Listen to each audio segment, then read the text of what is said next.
හරි. අපි එහෙනම් C කොටස බලමු. ඊටු ටික බලමු.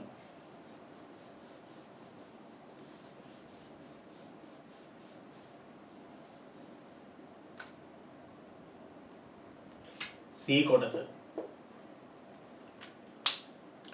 දැන් අපිට මෙතන C කොටසේ සංයෝග 6ක් දීලා තියෙනවා. ඔය සංයෝග 6 සම්බන්ධ කරගෙන තමයි අපි පිළිතුරු සපයන්න ඕන වෙන්නේ. හරි? උතන තියෙන සංයෝග 6 සම්බන්ධ කරගෙන තමයි අපි මේ ප්‍රශ්න පාඩ පිළිතුරු සපයන්න ඕනේ. මුලින්ම පළවෙනි ප්‍රශ්نين අහනවා සුලභව භාවිතා වන බහු අවයවික 4ක නම් සඳහන් කරන්න. දැන් මුලින්ම අපි මේකේ ඉන්න මේ අපිට දීලා තියෙන සංයෝග ටික මොනවද කියලා තේරුම් ගන්න ඕනේ. මුලින්ම අපිට දීලා තියෙනවා ෆෝමැල්ඩිහයිඩ් මේ බලන්න. ෆෝමැල්ඩිහයිඩ් දීලා තියෙනවා. ඊට පස්සේ අපිට දීලා තියෙනවා මේ වගේ ඩයි මධ්‍යසාරය. නැත්නම් ඩයි ඇල්කොහොලයක්. OH ගන්න දෙකක් ඉන්නවා නේ. ඔය වගේ කෙනෙක් දීලා තියෙනවා.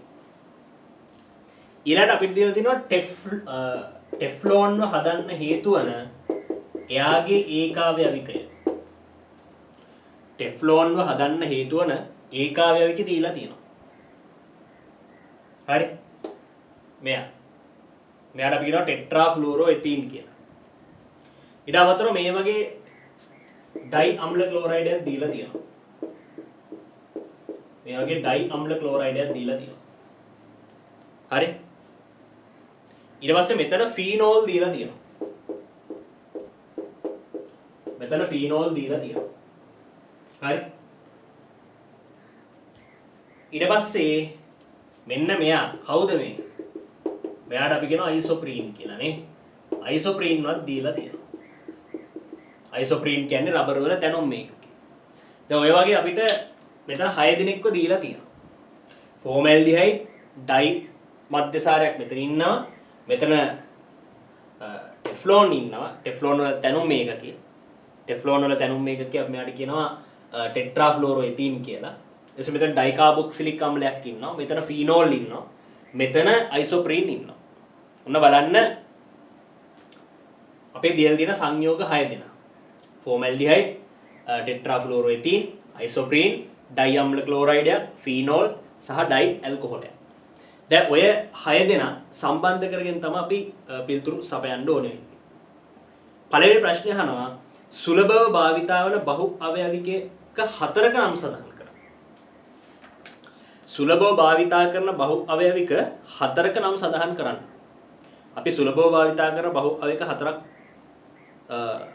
ක නම් සඳහන් කරන්න. ඒතකොට මේ බහු අවයවික හැදෙන්න ඕනේ මෙන්න මේ කට්ටිය එකිනෙකට ප්‍රතික්‍රියා කරලා ලැබෙන බහු අවයවික ආශ්‍රය. ඇත්තටම මෙතන දීලා තියෙන ඒකාවයවික නේ. හොඳම උදාහරණය තමයි දැන් ටෙෆ්ලෝන්ගේ ඒකාවයවික තමයි මෙයා. ටෙට්‍රාෆ්ලුරෝ එතීන්. ඒ වගේ අනේ දැන් මේ රබර් වල ඒකාවයවික අයිසෝප්‍රීන් තමයි මේ. එයාව අපිට දීලා තියෙනවා. ඒතර ඒ වගේ අර යම්කිසි බහු අවයවිකයක් හැදෙන්න හේතු වන ඒකාවයවික ටික තමයි මෙතන දීලා තියෙන්නේ. ඒතර මේවා එකිනෙකාට සංයෝග එකක් හෝ නැත්තම් දෙන්නෙක් හරි ප්‍රතික්‍රියා වෙලා හැදෙනවනේ යම්කිසි බහු අවයවිකයක්.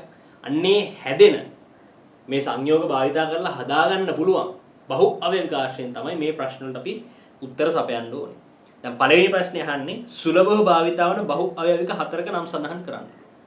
සුලභව භාවිතා කරන බහු අවයවික 4ක නම්. එතකොට ඒ අදාළ බහු අවයවිකය මෙතන ඉන්න සංයෝග දෙකක් එකිනෙකට ප්‍රතික්‍රියා කරලා හැදෙන කෙනෙක් වෙන්න පුළුවන්. සුලභව භාවිතා වන. දැන් මේ බලන්නකො ඉතින්. ඕගොල්ලන්ට මෙතන අයිසෝප්‍රීන්ව පේනවා මේ. අයිසෝප්‍රීන්ව පේනවා. අයිසෝප්‍රීන් කියලා කියන්නේ ස්වභාවික රබර් වල තැනුම් මේකකය. නැත්තම් ඒකාවයවිකය. එතකොට මෙන්න මේ තැනුම් මේකකය නැත්තම් මේ අයිසෝප්‍රීන් කියන අණුව හරහා තමයි ස්වභාවික රබර් කියන බහු අවයවිකය හැදෙන්නේ. ඒතර අපි දන්නවා රබර් වලින් නිෂ්පාදන විශාල ප්‍රමාණයක් කරනවා. හරි? ටයර් නිෂ්පාදනය. හරි? ඒ වගේ අපිට උදාහරණ ගන්න පුළුවන්. එසා මේ රබර් කියන්නේ සුලභව භාවිතවන බහු අවයවිකයක්. ඒ නිසා දැන් මෙතන ඉන්න අයිසෝප්‍රීන් කියන අණුව අයිසෝප්‍රීන් කියන්නේ රබර්ව හැදෙන්න හේතු වන තනි කුඩා අණුව. නැත්නම් රබර් වල ඒකාවයවිකය. එහෙනම් මෙයාගෙන් අපිට රබර් හදන්න පුළුවන් නේ. ඒ කියන්නේ මෙතන ඉන්න අයගෙන් සුලභව භාවිතා වන එක බහු අවයවයක් විදිහට අපිට රබර් ගන්න පුළුවන්. හරි. රබර් ගන්න පුළුවන්. එහෙනම් එක්කෙනෙක් රබර්. හරිද? එක්කෙනෙක් රබර්. හරිද? එක්කෙනෙක් රබර්. තව තුනක් ඕනේ. මේ බලන්නකෝ. මෙයා කවුද? මෙයා අපි කියනවා ටෙට්‍රාෆ්ලුරෝ එතීන් කියලා. ටෙට්‍රාෆ්ලුරෝ එතීන් කියලා කියන්නේ ටෙෆ්ලෝන් කියන බහු අවයවිකයේ තැනුම් මේකකේ. නැත්තම් ටෙෆ්ලෝන් කියන බහු අවයවිකයේ ඒකාවයවිකය. මේ ඉන්නේ. මෙයාට අපි කියන්නේ ටෙට්‍රාෆ්ලුරෝ එතීන් කියලා. ඉතින් මෙයාගෙන් තමයි ටෙෆ්ලෝන් කියන බහු අවයවිකය හදන්නේ. ඒතකොට ටෙෆ්ලෝන් කියන කෙනා ගොඩක් ප්‍රයෝජනවත් බහු අවයවිකයක්. non stick pan හදන්න, ගිනි ආරක්ෂක ඇඳුම් නිෂ්පාදනයේට. මොකද මෙයා තාප සුවිකාරී වුණාට මෙයා ආකල බහුවයකයක්. මෙයා තාප සුවිකාරී. නමුත් මෙයා ඔය ගින්නට තාපයට ඔරොත්තු දෙන කෙනෙක්. හරි? එසා මෙයාව ගොඩක් නිෂ්පාදන වලට ගන්නවා. ඒ නිසා රබර් වලට අමතරව අපිට ටෙෆ්ලෝන් එකක් ගන්න පුළුවන්. හරි? ටෙෆ්ලෝන්. එක්ක ටෙෆ්ලෝන් කියලා ලියන්න. එහෙම නැත්නම් පොලිටෙට්‍රාෆ්ලුරෝ එතීන් කියලා ලියන්න. හරි? පොලිටෙට්‍රාෆ්ලුරෝ එතීන් කියලා ලියන්න. ඒත් හරි. තව දෙන්නෙක් ඕනේ. හරි? ඊතුරු දෙන්න කොහොමද අපි ලියන්නේ? ඊතුරු දෙන්න අඳුනගන්නේ කොහොමද? මේ බලන්නකෝ. මෙතන ඉන්නවා ඩයි අම්ල ක්ලෝරයිඩයක්. උඩ ඉන්නවා ඩයි මධ්‍යසාරයක්. මේ දෙන්නගෙන් මොනවත් හදන්න බැරිද අපිට? ඔය දෙන්නගෙන් මොනවත් හදන්න බැරිද? අපි දන්නවා පොලිඑස්ටර් කියලා දෙයක් තියෙනවා. පොලිඑස්ටරයක් කියලා කියන්නේ සංගණන බහු අවයවිකයක්. තාපස්ථාපනයි. එයාව හදන්න පුළුවන් එක්ක ඩයිකාබොක්සිලික් අම්ලයක් ඩයි මධ්‍යසාරයක් එක්ක ප්‍රතික්‍රියා කරලා. එහෙම නැත්නම් ඩයි අම්ල ක්ලෝරයිඩයක් මධ්‍යසාරයක් එක්ක ඩයි මධ්‍යසාරයක් එක්ක ප්‍රතික්‍රියා කරලා. ඉතින් මේ දෙන්න එකිනෙකට ප්‍රතික්‍රියා කරලා මේ ඩයි අම්ල ක්ලෝරයිඩය සහ මේ ඩයි ඇල්කොහොලේ නැත්නම් ඩයි මධ්‍යසාරය එකිනෙකට ප්‍රතික්‍රියා කරලා පොලිඑස්ටරයක් හදන්න පුළුවන්. පොලිඑස්ටර් කියන්නේත් ඊටාත්ම ප්‍රයෝජනවත් බහු අවයවිකයක්. නිසා පොලිඑස්ටර් කියලා නම දාන්න. පොලිඑස්ටර් කියන එක නත් හරි. එහෙනම් පළවෙනියා රබර්, දෙවෙනියා ටෙෆ්ලෝන්, තුන්වෙනියට අපිට පොලිඑස්ටරයක් ගන්න පුළුවන්. හරි? පොලිඑස්ටරයක් ගන්න පුළුවන්. එහෙනම් රබර්ව හදන්න පුළුවන්. මේ තියෙන සංයෝග වලින් ටෙෆ්ලෝන් හදන්න පුළුවන්. පොලිඑස්ටරයක් හදන්න පුළුවන්. ඊට අමතරව අපිට හදන්න පුළුවන් කාවද? මෙන්න මේ දෙන්න. මේ බලන්න. මෙතන ඉන්නවා ෆෝමල්ඩිහයිඩ්. මෙතන ඉන්නවා ෆීනෝල්. හරි? මෙතන ඉන්නවා ෆෝමල්ඩිහයිඩ්. මෙතන ඉන්නවා ෆීනෝල්. හරිද? එතකොට ඔය ෆෝමල්ඩිහයිඩ් සහ ෆීනෝල් යොදාගෙන අපිට යම්කිසි බහු අවයවිකයක් හදන්න පුළුවන්. ඇත්තරම කියනවා නම් මේ බහු අවයවිකය අපි කියනවා සංගණන බහු අවයවිකයක්. හරි? සංගණන බහු අවයවිකයක්. එතකොට මේ සංගණන බහු අවයවිකයට අපි මොකක්ද කියන්නේ? ෆීනෝල් සහ ෆෝමල්ඩිහයිඩ් යොදාගෙන අපි හදන සංගණන බහු අවයවිකයට අපි කියනවා ෆීනෝල් ෆෝමල්ඩිහයිඩ්. එහෙම නැත්නම් බේක්ලයිට්. බේක්ලයිට් කියන්නේ හොඳ විද්‍යුත් පරිවාරකයක්. හරි? ඒ නිසා බේක්ලයිට්වත් ගන්න පුළුවන්. එහෙනම් මේ දීලා තියෙන සංයෝග භාවිතා කරලා අපිට ප්‍රධාන වශයෙන් බහු අවයවික හතරක් නිෂ්පාදනය කරන්න පුළුවන්. ඒ තමයි රබර්, ටෙෆ්ලෝන්, පොලිඑස්ටර් සහ බේක්ලයිට්. ඒ වගේ අපිට සංයෝග හතරක් ගන්න පුළුවන්. බහු අවයවික හතරක් ගන්න පුළුවන්. හරි? right. ඒ රෝමි ලක්කම් එකේ තමයි අහන්නේ මේ හදන්න පුළුවන් බහු අවයවික හතරක් ලියන්න කියලා. දැන් එක් ප්‍රයෝජනයේ බැගින් ලියන්නලු. එක් ප්‍රයෝජනයේ බැගින් ලියන්න. මොනවද එක් ප්‍රයෝජනය? අපි බලමු. හැම එක්කෙනාගේම එක ප්‍රයෝජනයක මගින් තමයි ලියන්න ඕනේ. හරි? එක ප්‍රයෝජනයේ බැගින් ලියන්න ඕනේ. බලන්න මොනවද කියලා. රබර් වල ප්‍රයෝජන මොනවද? රබර් වල ප්‍රයෝජන මොනවද? රබර් වල ඕන තරම් ප්‍රයෝජන තියෙනවා නේ. එහෙනම් රබර් වල ප්‍රයෝජන හැටියට අපිට එකක් ලියුවම ඇති. ටයර් නිෂ්පාදනයේට. හරි. රබර් වල ප්‍රයෝජනය ටයර් නිෂ්පාදනය අපිට ප්‍රයෝජනයක් හැටියට ගන්න පුළුවන්. හරි. ටයර් නිෂ්පාදනය. ඒතර ඒක හරි. හරි. රබර් වල ප්‍රයෝජනයක් හරි උන්නේ එතකොට. හරි. ටයර් නිෂ්පාදනය. ටෙෆ්ලෝන් වල නිෂ්පාදනයක් හැටියට අපිට ගන්න පුළුවන් මොනවද? non stick pan කියන්නේ නොඇලෙන සුළු බඳුන් නිෂ්පාදනයට. නොඇලෙන සුළු බඳුන් නිෂ්පාදනයට ටෙෆ්ලෝන් ගන්නවා. තව එයා හොඳට ওই තාපයට ගින්නට ඔරොත්තු දෙන්න නිසා ඉක්මනට මෙයා ගිනි ගන්නෑ. ඒ නිසා ගිනි ආරක්ෂක ඇඳුම්. හරි. ඒ කියන්නේ මේ වගේ අපි ඇඳුම් අපි ගත්තාම ඒවා පහසුවෙන් ඒවා ගිනි ගන්නෑ. ඒතර ශරීරයට හානි අඩුයි. හදිසි ගින්නක් ඇති වුණොත්. ගිනි ආරක්ෂක ඇඳුම් නිෂ්පාදනයට. හරි.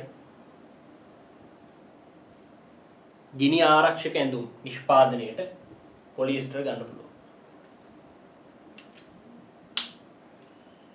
තේරුණාද? ගිනි ආරක්ෂක ඇඳුම් නිෂ්පාදනයට පොලිස්ටර් ගන්න පුළුවන්. බේක්ලයිට් කියන්නේ හොඳ විද්‍යුත් පරිවාරකයක්. හරි.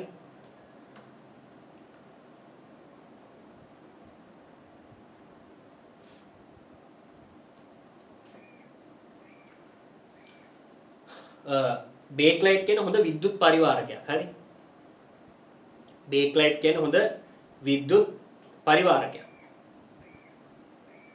එතකොට අපිට බේක්ලයිට් වල ප්‍රයෝජනයක් හැටියට ගන්න පුළුවන් මොකද්ද? බේක්ලයිට් වල ප්‍රයෝජනයක් හැටියට ගන්න පුළුවන් අපි කොහොමද කියන්නේ? විද්‍යුත් උපකරණවල විද්‍යුත් පරිවාරකයක් ලෙස කියලා. විද්‍යුත් උපකරණවල විද්‍යුත් පරිවාරකයක් ලෙස අපිට ගන්න පුළුවන්.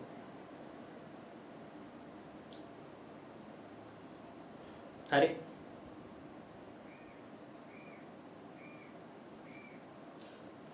විද්‍යුත් උපකරණවල විද්‍යුත් පරිවාරකයක් ලෙස අපිට ගන්න පුළුවන් කාවද? බේක්ලයිට්. විද්‍යුත් උපකරණවල විද්‍යුත් පරිවාරකයක් ඒවයි ගන්න පුළුවන්. හරිද? right. ඔය රෝම ඉලක්කම් දෙකට උත්තරේ. දැන් බලමු රෝම ඉලක්කම් තුනට උත්තරේ.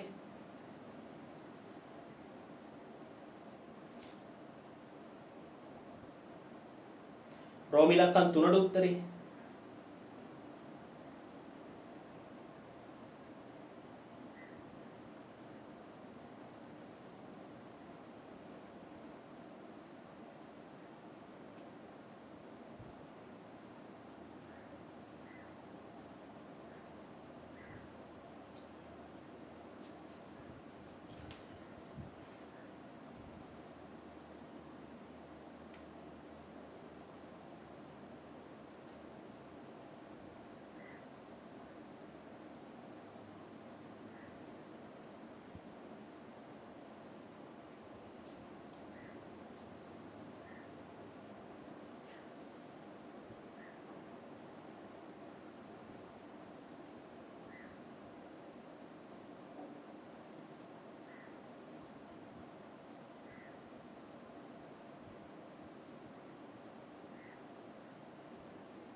right.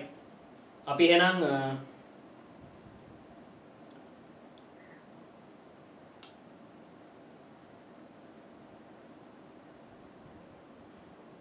right ඊළඟට බලමු රෝම ඉලක්කම් 3. හරිද? දැන් අපි රෝම ඉලක්කම් 3ට අහනවා තාපයට වඩාත්ම ඔරොත්තු දෙන බහු අවයවකෙහි පුනරාවර්තන ඒකකය ඇඳ දක්වන්න. තාපයට වඩාත්ම ඔරොත්තු දෙන. හරිද? තාපයට වඩාත්ම ඔරොත්තු දෙන බහු අවයවකය. දැන් මේ කට්ටියේ කවුද තාපයට වඩාත්ම ඔරොත්තු දෙන බහු අවයවකය? දැන් අපි මුලින්ම බහු අවයවික හතරක් අඳුනගත්තනේ. දැන් ඔය හතරට අදාළව තමයි උත්තර සපයන්න ඕනේ. හරිද? ඔය බහු අවයවික හතරට අදාළව තමයි අපි උත්තර සපයන්න ඕනේ. දැන් ඔය හතර දෙනාගෙන් කවුද තාපයට වඩාත්ම ඔරොත්තු දෙන එක්කෙනා? කවුද? දැන් රබර් ගත්තොත් රබර් හොඳට තාපයට ඔරොත්තු දෙන කෙනෙක් නෙමෙයිනේ. හරිද? එයා තාප සුවිකාරයක්. ඒ නිසා එයාව අයින් කරලා දාන්න පුළුවන්. ටෙෆ්ලෝන් ගත්තාම ටෙෆ්ලෝන්නුත් තාප සුවිකාරයි. හැබැයි එයාට පොඩ්ඩක් තාප ස්ථාපන නෙමෙයි තාප ස්ථායි ගතිගුණයක් තියෙනවා. ඒ කියන්නේ තාපය හමුවේ පොඩ්ඩක් අර සුවිකාරය ගතිගුණේ පෙන්නුවට තාපයට ලොකු හානියක් කරන්න බෑ ටෙෆ්ලෝන්ට. තේරුණාද? එහෙම පොඩි ගතිගුණයක් තියෙනවා. ඊළඟට පොලිඑස්ටර් සහ බේක්ලයිට් ගත්තොත් ඒගොල්ලෝ කොහොමත් මේ දෙගොල්ල තාප ස්වීකාරය වෙන්නේ නැහැ. පොලිඑස්ටර් ගත්තොත් තාප ස්ථාපනයි, බේක්ලයිට් ගත්තත් තාප ස්ථාපනයි. නමුත් මේ දෙන්නා සංසන්දනය කරොත් බේක්ලයිට් සහ පොලිඑස්ටර් සංසන්දනය කරොත් බේක්ලයිට් ඉදිරියෙන් ඉන්නවා. මොකද එයා කරන නිෂ්පාදන දිහා බැලුවාම අර පොලිඑස්ටර් වලින් කරන නිෂ්පාදන වගේ නෙමෙයි. හරිද? මම හිතන්නේ ඉස්සලා මේ පොලිඑස්ටර් වල නිෂ්පාදනයකට උදාහරණයක් මම කිව්වේ නෑනේ. ඔව් පොලිඑස්ටර් වලින් කරන නිෂ්පාදනයක් මම අර රෝමිලකම් දෙකට අහලා තියෙනවානේ මේගොල්ලෝ නිෂ්පාදන. මට පොලිඑස්ටර් නිෂ්පාදනය කියන්න බැරි වුණා. පොලිඑස්ටර් වල නිෂ්පාදනයක් හැටියට ගන්න පුළුවන් ඡායාරූප පටල. එහෙම නැත්නම් චුම්බක පටි නිෂ්පාදනයේට පොලිඑස්ටර් ගන්නවා. ඡායාරූප පටල නිෂ්පාදනයේට චුම්බක පටල නිෂ්පාදනයේට හරි ගන්න පුළුවන් පොලිඑස්ටර්. හරි. අන්න ඒ වගේ පොලිඑස්ටර් සහ බේක්ලයිට් ගත්තොත් දෙන්නම තාප ස්ථාපන වුණත් අර බේක්ලයිට් වලින් කරන නිෂ්පාදන දිහා බැලුවාම අපිට පැහැදිලි බේක්ලයිට් වල තමයි හොඳටම මේ දෙන්නාගෙන් පොලිඑස්ටර් සහ බේක්ලයිට් වලින් හොඳටම තාපයට වෘද්ධි වීමේ හැකියාව තියෙන්නේ බේක්ලයිට් කියලා පැහැදිලි වෙනවා. එතකොට බේක්ලයිට් සහ ටෙෆ්ලෝන් ගත්තොත් ටෙෆ්ලෝන්නුත් තාප ස්ථාපනනේ මෙයාට අපි කියනවා තාප ස්ථායි කියලා. මොකද තාපයට වෘද්ධි වීමේ හැකියාවක් තියෙනවා. නමුත් අර සුවිකාර ගති ගුණෙත් ටෙෆ්ලෝන්ට තියෙනවා. එතකොට මේ ටෙෆ්ලෝන් සහ බේක්ලයිට් ගත්තාම දැන් ටෙෆ්ලෝන්ට තාප සුවිකාර ගති ගුණයක් තියෙනවනේ. නේද? ටෙෆ්ලෝන්ට තාප සුවිකාර ගති ගුණයක් තියෙනවා. ඒ කියන්නේ තාපය හැම පොඩ්ඩක් හරි දී වෙලා යනවා. අන්න ඒ ගති ගුණේවත් බේක්ලයිට් නැහැ. ඒ නිසා බේක්ලයිට් තමයි හොඳටම තාපයට රොත්තු දෙන ප්‍රභේදය වෙන්නේ. හරිද? බේක්ලයිට් තමයි තාපයට හොඳටම රොත්තු දෙන ප්‍රභේදය වෙන්නේ. එහෙනම් බේක්ලයිට් වල පුනරාවර්තනයේදී අපි දැන් ඇඳලා බලමු. බේක්ලයිට් වල පුනරාවර්තනයේදී අපි දැන් ඇඳලා බලමු.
right. එහෙනම් බේක්ලයිට් වලට දාල පුනරාවර්තනයේදී අපි අඳිමු. දැන් බේක්ලයිට් කියන්නේ ෆීනෝල් ෆෝමැල්ඩිහයිඩ්. ඒතකොට ඒක හැදෙන්නේ මෙහෙමනේ. දැන් මෙහෙමයි වෙන්නේ. මෙන්න ඉන්නවා ෆීනෝල්. එයාගේ මේ පැරා සහ ඕතෝ කියන තැන්වල මේ වගේ හයිඩ්‍රජන්ලා ඉන්නවා. හරි. ඊළඟට මෙන්න ෆෝමැල්ඩිහයිඩ්. මෙන්න ඉන්නවා ෆීනෝල්.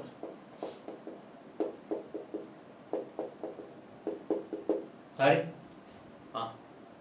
ඊළඟට මෙහෙම ඉන්නවා ෆීනෝල් හරි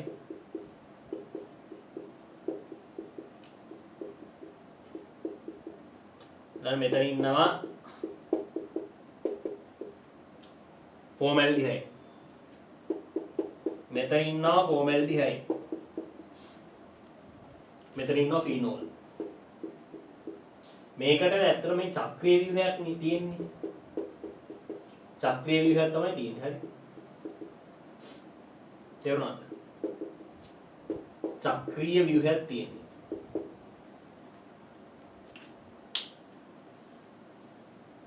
දැන් මෙතන මෙහෙමයි වෙන්නේ ඇත්තටම දැන් අපි බේක්ලයිට් එක හදන්නේ ෆීනෝල් සහ ෆෝමැල්ඩිහයිඩ් අරගෙන ඒ දෙන්නව එකිනෙකට මිශ්‍ර කරලා පද්ධතියට අපි දානවා සාන්ද්‍ර සල්ෆියුරික් අම්ලය දැම්මහම වෙන්නේ මෙන්න මේ විදිහට ජලාණු ගැලවිලා යනවා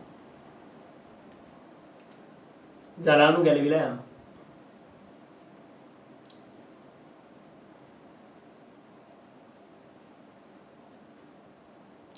හරි ජලාණු ගැලවිලා යනවා තේරුණාද එතකොට මෙතනින් එක ජලාණුවක් ගැලවිලා යනවා ඊළඟට මෙතනින් තව ජලාණුවක් ගැලවිලා යනවා මෙතනින් තව ජලාණුවක් ගැලවිලා යනවා මෙතනින් තව ජලාණුවක් ගැලවිලා යනවා හරි කොහොමද වෙන්නේ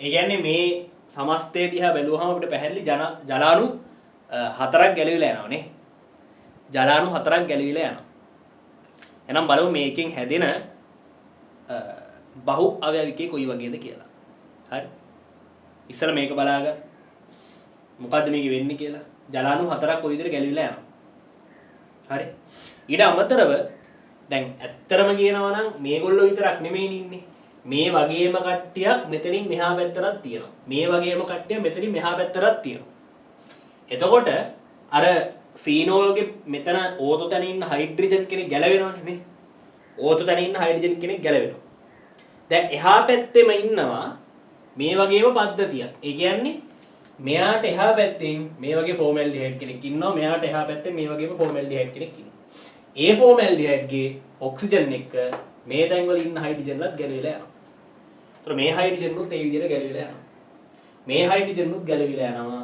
මේ හයිඩ්‍රජන්නුත් ගැලවිලා යනවා හරිද එහෙනම් ඕකෙන් හැදෙන ප්‍රතිඵලය කවුද කියලා බලමු ඊළඟට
right එහෙනම් බලමුද දැන් මෙතනින් මේ එක පද්ධතියක් ඇතුලේ ජලාණු හතරක් ගැලවිලා යනවා හරි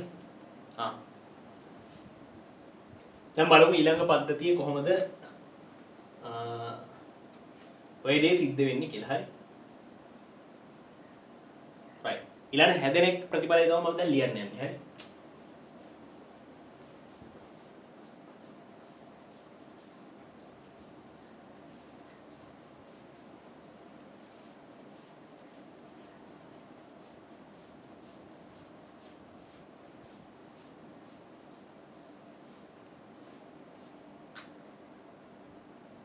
මෙන්න මේ වගේ කෙනෙක් තමයි දැන් හැදින්න ඕන.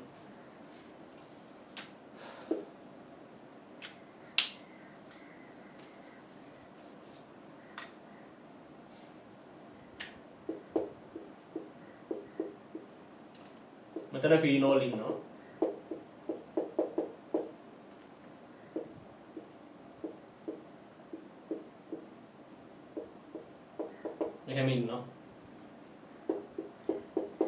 CH2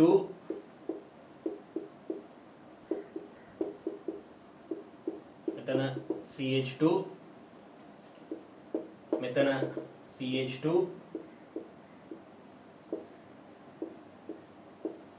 මෙයා මෙතෙන්ට සම්බන්ධයි. හරි. මෙතනත් OH එකක් මෙහෙම ඉන්නවා. මෙහෙම හරි.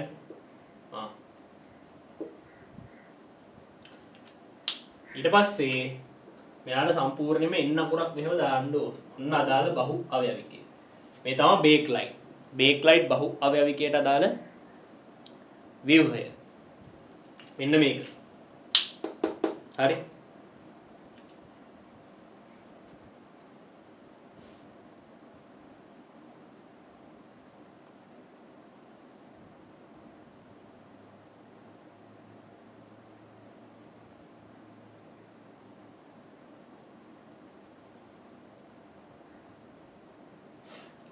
right. එහෙනම් ඊළඟට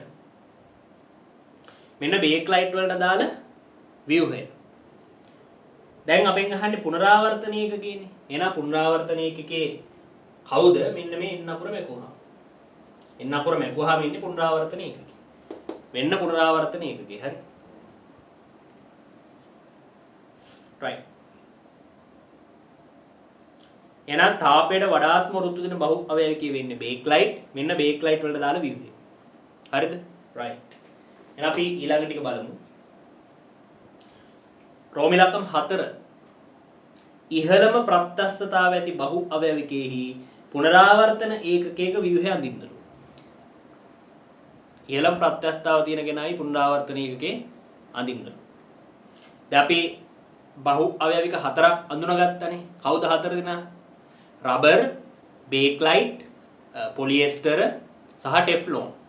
දැන් ඔය 4 දෙනාගෙන් වඩාත්ම ප්‍රත්‍යස්ත කවුද? රබර්. රබර් තමයි වඩාත්ම ප්‍රත්‍යස්ත. දැන් අහන්නේ රබර් වල පුනරාවර්තන ඒකකේ ලියන්න තියෙන්නේ. ඉහළ ප්‍රත්‍යස්තතාවය ඇති බහුවකේ පුනරාවර්තන ඒකකේ. එහෙනම් රබර් වල පුනරාවර්තන ඒකකේ තමයි අපිට ලියන්න තියෙන්නේ. හරි අඳින්න තියෙන්නේ.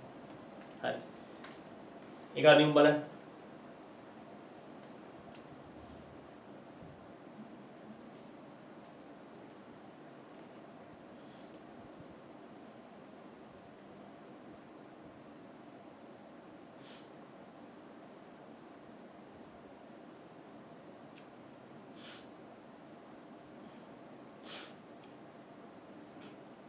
right. අඳින්න බලන්න. දැන් මම මේක මකනවා.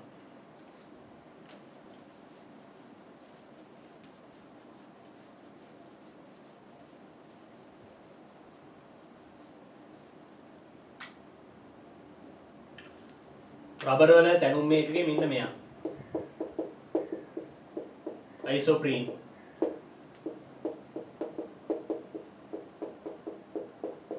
මෙන්න මෙයා. දැන් මොකක්ද වෙන්නේ? අර ඉස්සල්ලා වගේම බන්ධනයේ සමවිච්ඡේදනය වෙනවා. ඒකෙන් හැදෙනවා මෙන්න මේ වගේ කෙනෙක්.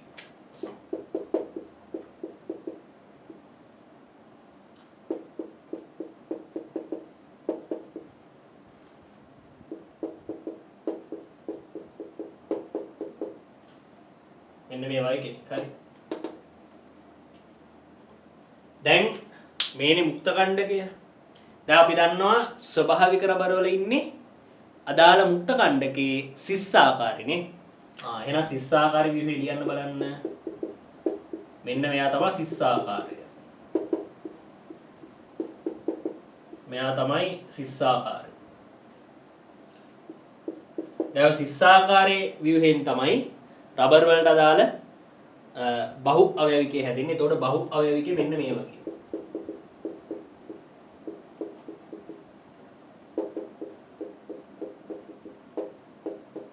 මෙන්න මේ වගේ. හරි. එන්න අකුරක් දාන්න. මෙන්න රබර් වලට අදාළ බහු අවයවිකය. හරි. රබර් වලට අදාළ බහු අවයවිකය. දැන් අපෙන් අහන්නේ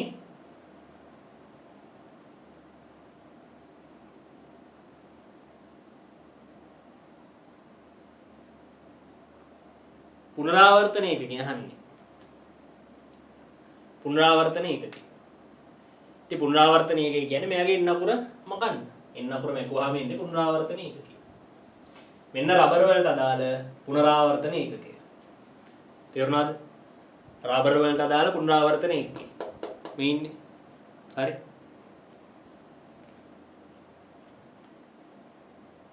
රබර් වලට අදාළ පුනරාවර්තන ඒකකය. තේරුණාද? පුනරාවර්තන ඒකකය. පුනරාවර්තන ඒකකය. පුනරාවර්තන ඒකකය. right.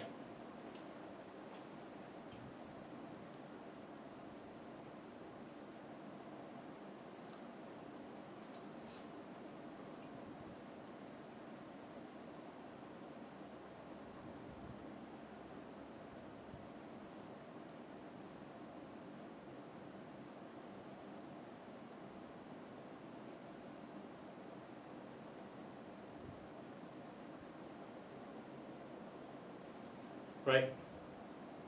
එහෙනම් ඊළඟට රෝම ඉලක්කම් 5න් අහනවා තාප ස්ථායි බහු අවයවිකයක් සඳහා එක් උදාහරණයක් දෙන්න. තාප ස්ථායි බහු අවයවයක් සඳහා. හරි. තාප ස්ථායි බහු අවයවයක් සඳහා එක් උදාහරණයක්. දැන් අපි මෙතන බහු අවයවික 4ක් ඉගෙන ගත්තනේ. අපි දැනගත්තනේ බහු අවයවික 4ක් මෙතන ඉන්නවා කියලා. කවුද? රබර්, ඊළඟට ටෙෆ්ලෝන්, පොලිඑස්ටර් සහ බේක්ලයින්. ඔය හතරෙනාගෙන් තාප ස්ථායි කෙනෙක් අහන්නේ. හරිද? කවුද? දැන් අපිට තාප ස්ථායි කෙනා හැටියට ගන්න පුළුවන් ටෙෆ්ලෝන්. හරි? ටෙෆ්ලෝන්ව ගන්න පුළුවන්. දැන් ටෙෆ්ලෝන් කියන්නේ තාප සුවිකාරය. හැබැයි තාපයට ඔරොත්තු දෙනවා. තාප ස්ථායි හැකියාවක් තියෙනවා. තේරුණාද? ඒ නිසා පිළිතුර හැටියට ටෙෆ්ලෝන්ව ගන්න ඕන. නෝකේ රෝම ඉලක්කම් 5ට උත්තරේ තාප ස්ථායි බහු අවයවිකයක් සඳහා එක් උදාහරණයක් දෙන්න. කවුද උදාහරණේ? කවුද උත්තරේ? ටෙෆ්ලෝන්. ටෙෆ්ලෝන් තමයි උත්තරේ. හරි? ටෙෆ්ලෝන්.